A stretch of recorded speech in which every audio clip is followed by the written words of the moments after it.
There is Shivenduji Adhikari, very dynamic Chief Minister of West Bengal. Shri Manoj Kumar Agarwal, Chief Secretary, Government of West Bengal. Shri Sanjeev Kumar, Secretary, Defence Production. Dr. J.P. Das, DG Ordnance Coordination and Service. Srimati Garima Bhagat, Joint Secretary, Government of India. Shri Vijay Namdev Rai Jade, Joint Secretary, Government of India. कहाँ पर यहाँ पर PR हरी जी है क्या? कहाँ है? ओह, commodore PR हरी, retired नहीं बोलूँगा. Mister Hari, you are retired but not tired. CMDG RSC, Shri Vijay Kumar Iyer, Director Operations, YIL and CMD Additional Charge. Bharat सरकार और पश्चिम बंगाल गवर्नमेंट के सारे ऑफिशियल्स, यंग एंटरप्रेन्योर्स, GREC और YL के सभी कर्मचारीगण, मेरे मीडिया के मित्रों, देवियों और सज्जनों, आज बंगाल की धरती पर डिफेंस के 5 महत्वपूर्ण प्रोजेक्ट्स का भूमि पूजन और शिलान्यास हुआ है. इस अवसर पर सबसे पहले मैं आप सभी को अपनी तरफ से हार्दिक बधाई देता हूं. साथियों, आप जानते हैं कि बंगाल की हवा में एक नई खुशबू है. यह महक केवल बदलाव की नहीं है, बल्कि शिवेंदु अधिकारी के आने के बाद, इनके लीडरशिप में यहां गवर्नमेंट बनने के बाद मैं कह सकता हूं कि यह केवल बदलाव की महक नहीं है, बल्कि यह महक है, विकास की महक है. यह यदि बदलाव है तो इन्वेस्टमेंट का बदलाव है, और यदि यह बदलाव है तो नई अपॉर्चुनिटीज का बदलाव है. ये सारे प्रोजेक्ट्स, जिन 5 प्रोजेक्ट्स का हम लोगों ने आज शिलान्यास किया है, ये इस बात के प्रमाण हैं कि जब इंटेंशन क्लियर हो, नीयत साफ हो, नीति सही हो और इन्वेस्टमेंट के प्रति कॉन्फिडेंस हो, भरोसा हो, तो विकास की गति को दुनिया की कोई ताकत रोक नहीं सकती है. और साथियों, आज का दिन इसलिए भी यह विशेष है क्योंकि जहां कभी उद्योगों के लगातार वेस्ट बंगाल में बंद होने की खबरें आती थी, वहां आज नए उद्योगों के विस्तार की खबरें बराबर आ रही हैं.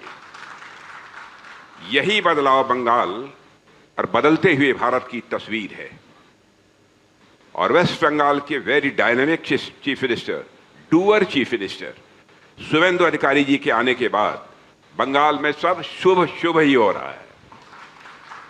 और इसके लिए भी शिवेंदु अधिकारी जी, मैं आपको अपनी तरफ से हार्दिक बधाई देता हूं. हेल्थ हो, एजुकेशन हो, एग्रीकल्चर हो, इंडस्ट्री हो, साथ ही यहां की लॉ एंड ऑर्डर सिचुएशन हो, महिलाएं, बच्चे, युवा और बुजुर्ग, यानी सभी वर्गों के लोग अब एक नए कॉन्फिडेंस के साथ वेस्ट बंगाल में अपने कदम आगे बढ़ा रहे हैं. और इस कॉन्फिडेंस की बुनियाद नेशनल सिक्योरिटी में निहित होती है. और इस नेशनल सिक्योरिटी को इंश्योर करने में मैं कह सकता हूं कि श्रीमान शिवेंदु सरकार ने अपनी बड़ी भूमिका निभाई है. महज 45 डेज के भीतर, 45 डेज कितने हो गए? 106 डेज में के भीतर अपने कहे के अनुसार शिवेंदु जी की सरकार ने बॉर्डर सिक्योरिटी के लिए, वो काम तो 45 डेज में ही कर दिया था. बॉर्डर सिक्योरिटी के लिए 1100 एकड़ भूमि इन्होंने उपलब्ध कराई. यह कोई छोटी बात नहीं है. इसके लिए यहां की डबल इंजन की सरकार और यहां के मुख्यमंत्री श्री शिवेंदु अधिकारी जी को मैं अपनी तरफ से हार्दिक बधाई देता हूं. साथियों, आप जानते हैं बंगाल ने देश को बराबर नए नए विचार दिए हैं, आंदोलन भी दिए हैं, टैलेंट्स भी दिए हैं. वंदे मातरम जैसा राष्ट्र मंत्र भी यदि किसी ने दिया है तो वेस्ट बंगाल की धरती ने दिया है. अब समय आ गया है कि बंगाल भारत की विकास यात्रा को एक नई ऊर्जा दे और साथ ही एक नई गति भी प्रदान करे. और मैं विश्वास के साथ कहता हूं कि आज इस बंगाल की धरती पर हो रहा यह इन्वेस्टमेंट केवल आज का इन्वेस्टमेंट नहीं है, बल्कि आने वाले कल के भारत का यह इन्वेस्टमेंट है. बंगाल में और खासकर कोलकाता में मेरा अक्सर आना होता है. पर इस बार का आना मेरे लिए बहुत ही खास है, क्योंकि आज एक साथ 5-5 प्रोजेक्ट्स की एक साथ नींव रखी गई है। और आज का यह दिन केवल जीआरएसी नहीं, बल्कि अब तो नवरत्न जीआरएसी, मैं गलती से जीआरएसी बोल गया, जब भी बोलना चाहिए नवरत्न जीआरएसी, यंत्र इंडिया लिमिटेड बंगाल के लिए नहीं बल्कि पूरे देश के लिए बेहद महत्वपूर्ण है। और यह भूमि पूजन और शिलान्यास समारोह हमें हमारे विकसित भारत के संकल्प की ओर ठोस कदम बढ़ाने के लिए हम सभी को इंस्पायर भी करता है। साथियों, आज हम लगभग 3,500 करोड़ रुपए की लागत वाली 5 अत्यंत महत्वपूर्ण परियोजनाओं का भूमि पूजन और शिलान्यास किया है। इनमें जीआरएसी की 3 नई ship building facility, Raichak shipyard, timber pond Howrah ship building facility, Damodar complex ship building facility भी शामिल हैं। और इसके साथ ही यंत्र इंडिया लिमिटेड की 2 अत्याधुनिक मेटलर्जिकल फैसिलिटी, 3000 टन क्षमता वाली hydraulic open die forging press और रेडियल फोर्जिंग प्लांट का भी शिलान्यास हुआ है। और ये 5 प्रोजेक्ट्स हमारी आत्मनिर्भरता, मेक इन इंडिया और मेक फॉर द वर्ल्ड की भावना को बल देने वाली हैं। साथियों, बंगाल की धरती हमेशा से भारत के रेनेसां यानी पुनर्जागरण, हार्डवर्क और नेशनलिज्म की मधुर भाव की बराबर साक्षी रही है यह पश्चिम बंगाल की धरती। और यह धरती किसी जमाने में इंडस्ट्रियल रिवॉल्यूशन का भारत के अंदर एक बहुत बड़ा केंद्र मानी जाती थी। और आज फिर एक बार यह धरती नए इंडस्ट्रियल रेनेसां की ओर अपने कदम आगे बढ़ा रही है। जीआरएसी और यंत्र इंडिया लिमिटेड जैसे संस्थान इस बात के प्रमाण हैं कि बंगाल का इंडस्ट्रियल बेस फिर से मजबूत हो रहा है। यहां से शुरू होने वाले ये सारे प्रोजेक्ट्स डिफेंस प्रोडक्शन को तो ये बढ़ाएंगे ही, साथ ही साथ एमएसएमईज, एलाइड इंडस्ट्रीज और हजारों लोगों के लिए रोजगार के नए अवसर भी पैदा करेंगे। और एक तरह से देखें तो ये प्रोजेक्ट्स बंगाल की सोशियो इकोनॉमिक प्रोग्रेस के नए चैप्टर के रूप में सामने आने वाले हैं। अभी कुछ ही दिनों पहले स्वतंत्रता दिवस के अवसर पर लाल किले के प्राचीर से हमारे प्रधानमंत्री नरेंद्र मोदी जी ने सप्तधारा की बात की थी, आप लोगों ने सुना होगा। उन सप्तधारा में से एक प्रमुख धारा रक्षा क्षेत्र का भी उन्होंने उल्लेख किया था। उन्होंने स्पष्ट कहा था कि जब हम विकसित भारत बनेंगे तब हमारा यह डिफेंस सेक्टर, रक्षा क्षेत्र पूर्ण रूप से आत्मनिर्भर होना चाहिए। हम इस क्षेत्र में किसी भी देश पर निर्भर नहीं रह सकते और हमारी अपनी स्वदेशी कंपनियों और रिसर्च इंस्टीट्यूट को ही इस क्षेत्र में पूरी तरह से डोमिनेंस हासिल करना ही होगा। और आज के 5 प्रोजेक्ट्स उसी स्ट्रेटेजिक ऑटोनॉमी को रिफ्लेक्ट कर रहे हैं। साथियों, जीआरएसी से मेरा गहरा जुड़ाव रहा है। पिछले कुछ वर्षों में मुझे कई बार आपके द्वारा आयोजित कार्यक्रमों में आने का अवसर मिला है और आप लोगों से मिलकर मैंने ये देखा है कि आपका शिपयार्ड किसी भी चुनौती को स्वीकार करने और देश को आत्मनिर्भर बनाने के संकल्प के साथ हमेशा तैयार हमको दिखाई दिया है। इसके लिए मैं पुनः आप सबको अपनी तरफ से हार्दिक बधाई देता हूं। साथियों, इस शिपयार्ड में advance guided missile frigate INS Dunagiri भी निर्मित हुई है, जिसे इसी वर्ष माननीय प्रधानमंत्री जी ने राष्ट्र को समर्पित किया है। जीआरएसी ने अब तक 800 से अधिक वेजल्स बनाए हैं, 800 से अधिक वेजल्स बनाए हैं। और सबसे बड़ी बात है कि आप सभी आत्मनिर्भरता के एजेंडे पर काम कर रहे हैं, एक मिशन के साथ आप सब काम कर रहे हैं। यहां तक कि जो next generation offshore petrol vessel बन रहे हैं उनमें 80% से अधिक इंडिजिनस कंटेंट होगा। और यह दिखाता है कि हम विदेशी डिपेंडेंस को तेजी से कम कर रहे हैं। और मैं इस अवसर पर जीआरएसी को नवरत्ना स्टेटस मिलने पर भी अपनी तरफ से हार्दिक बधाई देता हूं। यह कोई सामान्य बात नहीं है नवरत्ना स्टेटस प्राप्त होना। आप लोगों ने यह करिश्मा किया है बंगाल की धरती पर। साथियों, यंत्र इंडिया लिमिटेड यानी YIL भी उतने ही गर्व से हमारे डिफेंस मैन्युफैक्चरिंग कैपेबिलिटी का पिलर बनकर खड़ा है। आज ईशापुर स्थित मेटल एंड स्टील फैक्ट्री में 2 नई मॉडर्न फैसिलिटीज का भी शिलान्यास हुआ है। इनमें advance weapons and strategic components की क्रिटिकल सप्लाई चेन पूरी तरह से सिक्योर होगी। अक्टूबर 2021 में एग्जिस्टेंस में आने के बावजूद इतने कम समय में ही इस कंपनी ने जो भी हमारे प्रारंभ के चैलेंजेस थे उन चैलेंजेस को पार करते हुए लगातार फाइनेंशियल और रेगुलेटरी एक्सेलेंस भी हासिल किया है। ट्रेडिशनल गोला बारूद से आगे बढ़ते हुए YIL रिसर्च एंड डेवलपमेंट पर भी लगातार इन्वेस्टमेंट कर रहा है। साथियों, YIL ने MSF ईशापुर में 750 करोड़ रुपए से अधिक का इन्वेस्टमेंट किया है और ये इन्वेस्टमेंट 1976 से चली आ रही पुराने सिस्टम को बदलकर इंडस्ट्री 4.0 कैपेबल प्रिसीजन मैन्युफैक्चरिंग स्थापित करेगा। इससे हम और भी तेजी से स्वदेशी हथियारों के निर्माण की ओर अपने कदम आगे बढ़ाएंगे।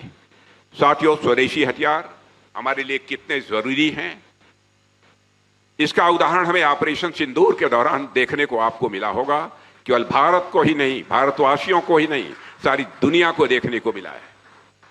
ऑपरेशन सिंदूर के दौरान दुनिया ने भारत के इंडिजिनस स्वदेशी हथियार प्रणालियों की क्षमता को भी देखा है और आगे भी रक्षा मंत्रालय के साथ हमारे लैब्स, हमारे पब्लिक सेक्टर अंडरटेकिंग्स और प्राइवेट स्टेक होल्डर्स मिलकर अपनी सेनाओं को इंडिजिनस प्लेटफॉर्म से लैस करने में कोई कसर नहीं छोड़ेंगे। यह बात मैं विश्वास के साथ कह सकता हूं और हमने यह साबित किया है कि आत्मनिर्भरता यह हमारी केवल पॉलिसी नहीं है।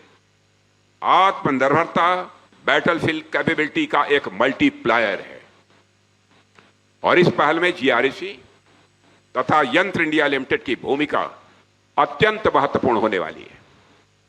साथियों, आज जब मैं आप सभी के बीच इतने महत्वपूर्ण अवसर पर यहां उपस्थित हूं तो मैं अपने कुछ विचार और भी आपके सामने साझा करना चाहूंगा। वह यह, आज जब हम एक पॉजिटिव थिंकिंग के साथ आत्मनिर्भरता के रास्ते पर बढ़ रहे हैं तो मुझे लगता है कि शिप बिल्डिंग सेक्टर में कैपेसिटी पैराडॉक्स को भी ध्यान में रखना होगा। कैपेसिटी पैराडॉक्स का विचार शिप बिल्डिंग की दुनिया में चल रहे एक बड़े बदलाव को समझने में मदद करता है। जैसे आप देखिए कि दुनिया भर में जहाजों की मांग लगातार बढ़ रही है, चाहे वह नेवल शिप्स हों, कमर्शियल कार्गो वेजल्स हों, ऑयल टैंकर्स हों, लॉजिस्टिक शिप्स हों, फिशिंग वेजल्स हों, पॉल्यूशन कंट्रोल वेजल्स हों या ऑफशोर प्लेटफॉर्म्स हो। हर कैटेगरी में डिमांड बढ़ रही है। समुद्री व्यापार भी तेजी से बढ़ रहा है। हमारी नौ सैनिक शक्ति का विस्तार भी तेजी से हो रहा है और समुद्री सुरक्षा की चुनौतियां भी बढ़ रही हैं, यानी डिमांड साइड पर कोई कमी नहीं है। दूसरी तरफ मैं आपका ध्यान आकर्षित करना चाहता हूं, UK, USA, नीदरलैंड और फ्रांस जैसे ट्रेडिशनल जहाज बनाने वाले जो देश रहे हैं, उन्होंने कॉलोनियल एरा में शिप बिल्डिंग के बल पर ही अपनी कॉलोनी स्थापित की थी। लेकिन पिछले कुछ डिकेड्स में ये देश अपनी शिप बिल्डिंग कैपेसिटी को धीरे धीरे अब कम करते जा रहे हैं। कम कर रहे हैं या कम हो रहा है, यह एक दूसरा विषय है, पर इतना जरूर है कि इनकी शिप बिल्डिंग कैपेसिटी धीरे धीरे कम हो रही है। इसके पीछे कई कारण हैं, जैसे लेबर कास्ट का बढ़ना, जो नौजवानों की यह पीढ़ी है इस क्षेत्र में उनका नया आना, नई फ्रंटियर टेक्नोलॉजी पर ध्यान केंद्रित करना और पुरानी शिपयार्ड्स का मॉडर्नाइजेशन न हो पाना। इसका नतीजा यह निकला है कि ग्लोबल शिप बिल्डिंग कैपेसिटी में एक गैप पैदा हो रहा है। और तीसरी और सबसे इंटरेस्टिंग बात यह है कि जहाज निर्माण में टेक्नोलॉजी इतनी तेजी से बदल रही है, जब तक एक जहाज डिजाइन और डेवलपमेंट का उसका काम पूरा होता है, तब तक नई टेक्नोलॉजी, तब तक कई टेक्नोलॉजीज आउटडेटेड हो चुकी होती हैं। एक छोटे जहाज को भी डिजाइन से लेकर डिलीवरी तक आने में 5 से 10 साल लग जाते हैं, आप जानते हैं। बड़े वारशिप्स या एडवांस कॉमर्शियल वेजल्स के मामले में तो 15 to 20 ईयर्स तक का समय लग जाता है। इस बीच propulsion systems, sensors, weapons, automation, green fuel technology, सब कुछ काफी बदल जाता है। मतलब यह है कि जहाज बनने से पहले ही उसकी कुछ टेक्नोलॉजी पुरानी हो चुकी होती है। यह एक बहुत बड़ा चैलेंज है हम सबके सामने। साथियों, इन तीनों स्थितियों को यदि आप मिला दीजिए, बढ़ती डिमांड, घटती ट्रेडिशनल शिप बिल्डिंग कैपेसिटी और तेजी से बदलती टेक्नोलॉजी, जब इन तीनों को मिलाएंगे तो एक ग्लोबल शिप बिल्डिंग वैक्यूम पैदा हो रहा है, यह कहने में भी मुझे संकोच नहीं है। और यह वैक्यूम 3 क्षेत्रों में सबसे अधिक हमको देखने को मिल रहा है: डिजाइन में, मैन्युफैक्चरिंग में और मेंटेनेंस, रिपेयर एंड ओवरहॉल यानी एमआरओ में। और यही वह गोल्डन पीरियड है, इसे भारत कैप्चर कर सकता है। और मैं कहना चाहता हूं, आप लोगों के बल के आधार पर हम सब इसको कैप्चर करके ही रहेंगे। साथियों, पहली बार डिजाइन की करते हैं। ट्रेडिशनल शिप बिल्डिंग नेशंस के पास जो डिजाइन एक्सपर्टीज थी, आज आप जानते हैं कि वह धीरे धीरे कम हो रही है। नई पीढ़ी क्षेत्र में कम आ रही है। दूसरी तरफ भारत के पास नई पीढ़ी के इंजीनियर्स की बड़ी संख्या है। आईटी टैलेंट्स भी हमारे पास हैं। स्टिमुलेशन और आर्टिफिशियल इंटेलिजेंस कैपेबिलिटीज भी हमारे पास हैं। हम world class ship design hub बन सकते हैं। और हम सिर्फ दूसरों के डिजाइन पर जहाज ना बनाएं, बल्कि खुद नए डिजाइन तैयार करें, पेटेंट्स भी करें और दुनिया को एक्सपोर्ट करें। और यह पूरी तरह से संभव है, डुएबल है, बशर्ते इस पर हम अपना ध्यान केंद्रित करें। दूसरी बात मैन्युफैक्चरिंग की आती है। खास बात यह है कि शिप बिल्डिंग मैन्युफैक्चरिंग के क्षेत्र में ऑटोमेशन का स्कोप कम है। कई developed countries labour intensive ship building से पीछे हट रही हैं, क्योंकि वहां लागत बहुत बढ़ गई है और स्किल्ड वर्क फोर्स की भी वहां पर कमी है। हमारे पास इसके विपरीत स्थिति है। हमारे पास विशाल स्किल्ड वर्क फोर्स भी है, स्टील इंडस्ट्री है, हमारे पास एमएसएमई बेस भी है और अब नई टेक्नोलॉजी अपनाने की हमारे पास विल पावर भी है। यदि हम अपनी मैन्युफैक्चरिंग कैपेसिटी को मॉडर्न बनाएं और ग्लोबल क्वालिटी स्टैंडर्ड्स पर काम करें, तो भारत दुनिया का अगला बड़ा शिप बिल्डिंग हब बनकर रहेगा। और तीसरा क्षेत्र है एमआरओ यानी मेंटेनेंस, रिपेयर एंड ओवरऑल। मैं इसे एक लो हैंगिंग फ्रूट मानता हूं। एमआरओ में न तो बहुत अधिक कैपिटल इन्वेस्टमेंट की जरूरत होती है और न ही बहुत अधिक मैन पावर की जरूरत होती है। जहाज बनाने में जो लंबा समय और बड़ा पैसा लगता है, एमआरओ में कम से कम वह नहीं लगता है। बस क्वालिटी, डिसिप्लिन और रिलायबल टाइमलाइन की जरूरत होती है। यदि हम इंडियन ओशन रीजन में शिप रिपेयर और ओवरहॉल का हब बन जाएं, तो फॉरेन एक्सचेंज की बचत के साथ साथ हम हजारों की संख्या में रोजगार भी, एम्प्लॉयमेंट अपॉर्चुनिटीज भी पैदा कर सकते हैं। आज भी हमारे बनाए वारशिप्स दुनिया के कॉन्फ्लिक्ट रीजन से होकर हमारी एनर्जी सप्लाई को सुरक्षित रखने में मदद कर रहे हैं। लेकिन एमआरओ के क्षेत्र में हम और भी बहुत कुछ कर सकते हैं, यह हमारी क्षमता है। मैं चाहता हूं कि जीआरएसी इस दिशा में विचार करे और जीआरएसी इस दिशा में भी अपने कदम आगे बढ़ाए। हालांकि आप सब पहले से इस दिशा में प्रयास कर रहे हैं, लेकिन अब हमें इन प्रयासों को गति देनी होगी और हमें अपने इन प्रयासों में तेजी लानी होगी। साथियों, आज का यह अवसर केवल कुछ इंफ्रास्ट्रक्चर प्रोजेक्ट्स का एक्सपेंशन ही नहीं है, यह ग्लोबल वैक्यूम को भरने की दिशा में एक स्ट्रेटेजिक स्टेप है। जीआरएसी की रायशक फैसिलिटी आपको 200 मीटर लंबे वारशिप बनाने की क्षमता देगी। इससे आप अगली पीढ़ी के डिस्ट्रॉयर्स के लिए भी बिड कर सकेंगे, जिन्हें नेवी भविष्य में बनाने की योजना भी बना रही है।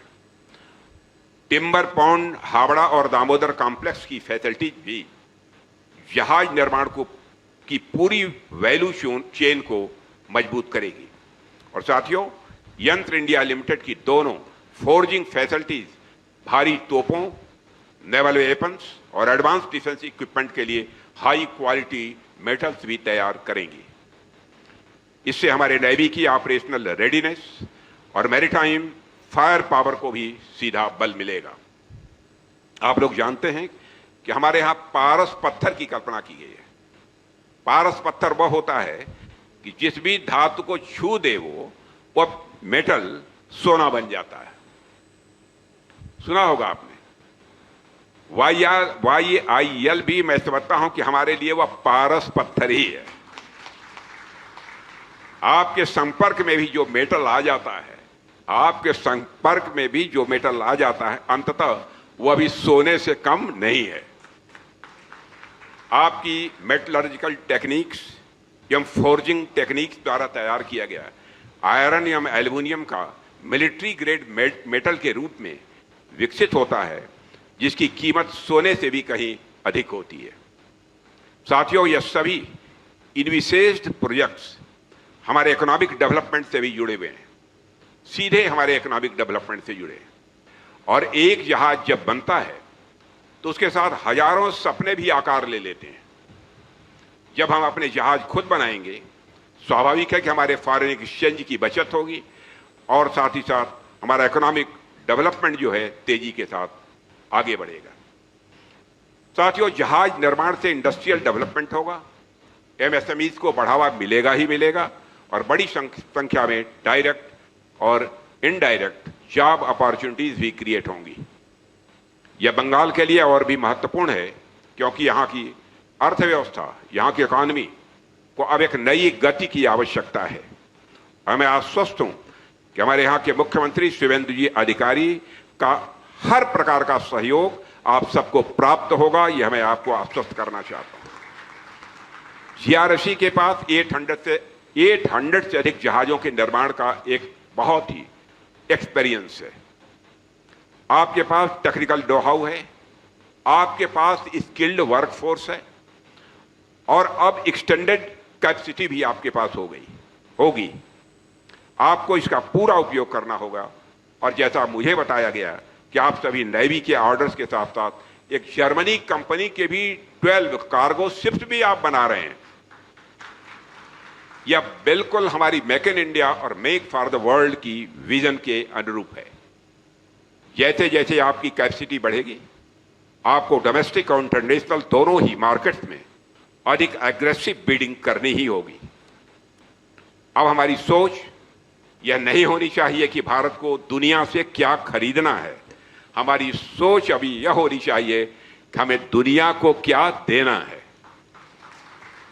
आप पहले भी 2 बार शिप एक्सपोर्ट कर चुके हैं और कई फ्रेंडली नेशंस भारत की और नेवल शिप्स की मांग के लिए देख रहे हैं। मैं समझता हूं साथियों, यह अवसर जो हमको प्राप्त हुआ है, इसे हमें भविष्य में खोना नहीं है। प्रधानमंत्री जी ने स्वतंत्रता दिवस के संबोधन में कहा था कि हमें कॉम्पिटिटिव रेट्स पर क्वालिटी प्रोडक्ट्स डिलीवर करने होंगे। शुरुआत में प्रॉफिट मार्जिन्स कम हो सकते हैं, लेकिन वॉल्यूम उसकी भरपाई कर देगा। और हमें यही अप्रोच रखनी होगी। हमें अपनी लागत को यानी इन्वेस्टमेंट को घटाना होगा, क्वालिटी हमको इंप्रूव करनी होगी और टाइमली डिलीवरी भी इंश्योर करनी होगी। तभी हम ग्लोबल कंपटीशन में खड़े हो पाएंगे। हमारा लक्ष्य होना चाहिए कि क्वालिटी ऐसी कि दुनिया भरोसा करे, क्वालिटी ऐसी कि दुनिया भरोसा करे, कास्ट ऐसी कि दुनिया चुने और डिलीवरी ऐसी कि दुनिया बार बार ऑर्डर करे। साथियों, मैं जानता हूं आपके सामने चैलेंजेज हैं, इसमें कहीं दो मत नहीं है। वाइटल कंपोनेंट्स की आपूर्ति में कभी कभी तरह तरह की बाधाएं भी आती हैं और प्राइवेट सेक्टर की भागीदारी अभी उस स्तर पर नहीं है जिस स्तर पर होनी चाहिए थी।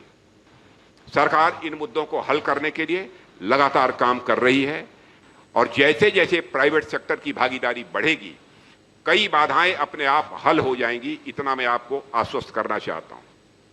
यहां उपस्थित इंडस्ट्री कैप्टन से भी मेरा आग्रह है कि वे आगे आएं और इस यात्रा में वह भी भागीदार बने। यही समय है और यही सही समय है।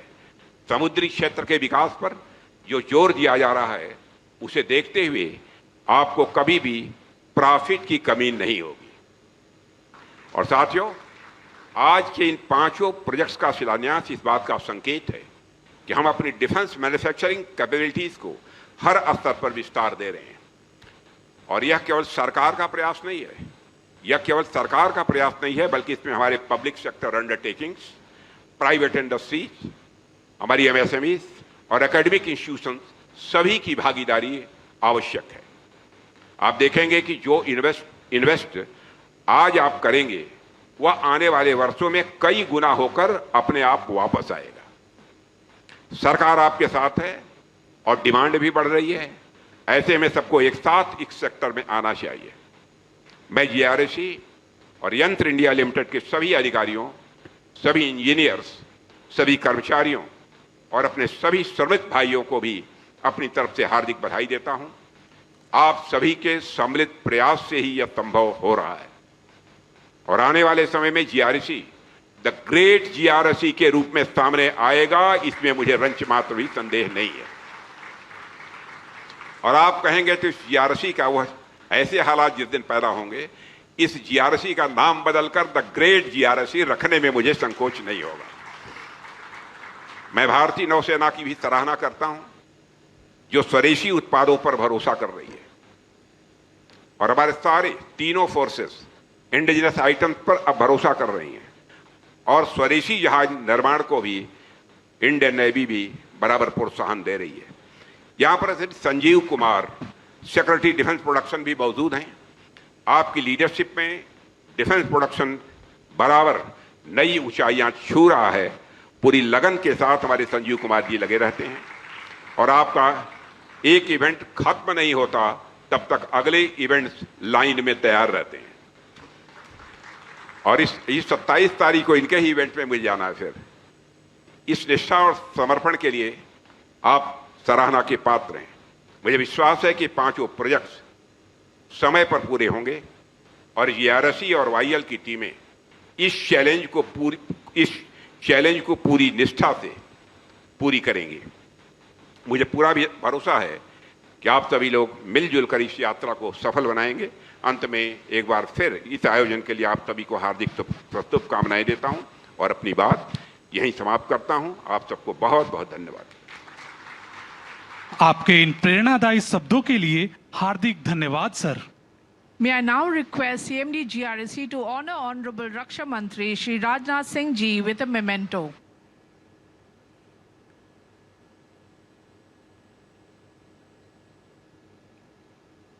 अब यंत्र इंडिया लिमिटेड के अध्यक्ष एवं प्रबंध निदेशक से अनुरोध है कि वे माननीय रक्षा मंत्री श्री राजनाथ सिंह जी को स्मृति चिन्ह से सम्मानित करें।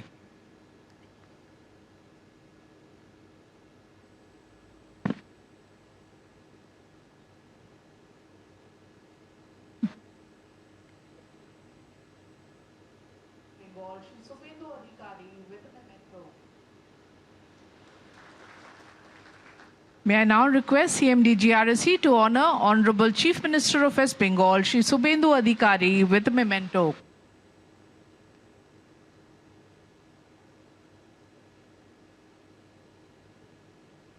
अब यंत्र इंडिया लिमिटेड के अध्यक्ष एवं प्रबंध निदेशक से अनुरोध है कि वे पश्चिम बंगाल के माननीय मुख्यमंत्री श्री शुभेंदु अधिकारी को स्मृति चिन्ह से सम्मानित करें।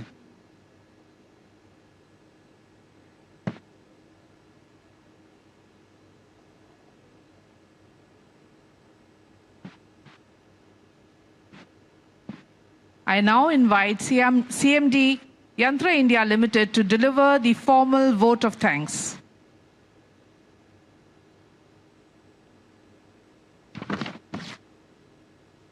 এবিপি আনন্দ এগিয়ে থাকে এগিয়ে রাখে।